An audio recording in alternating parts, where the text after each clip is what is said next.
entrepreneurs, anyone who's self-employed, contract workers, or 1099 employees who are not covered under a workplace health insurance plan and you're looking for health insurance, I've got some tips for you.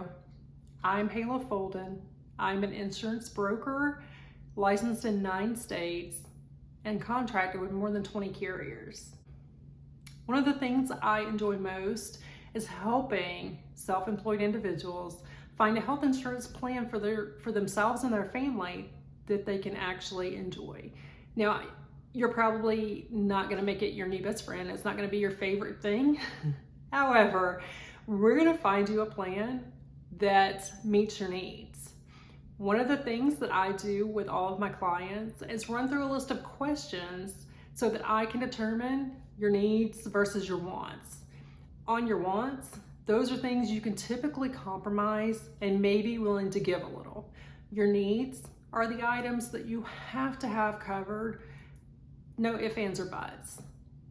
And in the details below, I've linked my questions that I ask clients so that you can download those and answer them for yourself before you start looking for health insurance.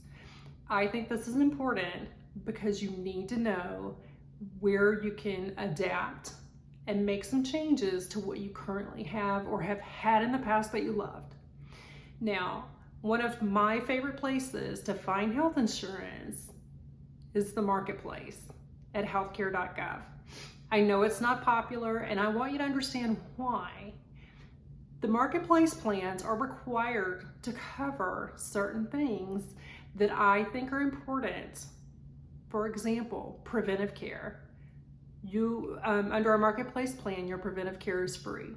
So your annual physical, any cancer screenings that you undergo, those things are not going to cost you at all. Prescriptions are covered, but they may not be covered as well as you'd like. I know I found on my own insurance plan that the prescription coverage is not as much as I'd like to see, but there are workarounds for that as well.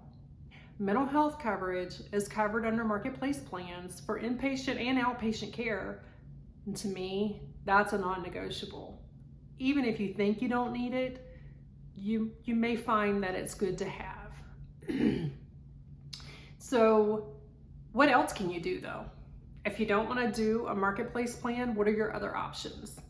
You can do short-term insurance, which typically runs from 6 to 11 months, can be renewed, sometimes up to 3 years. These plans don't cover preventive care for free. However, your doctor's visits are covered. The coverage amount is usually not as much. There's typically a cap on how much care you can receive in a year's time.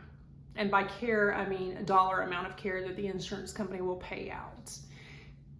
They're still pretty good plans. The premiums on those plans tend to run lower than on marketplace plans.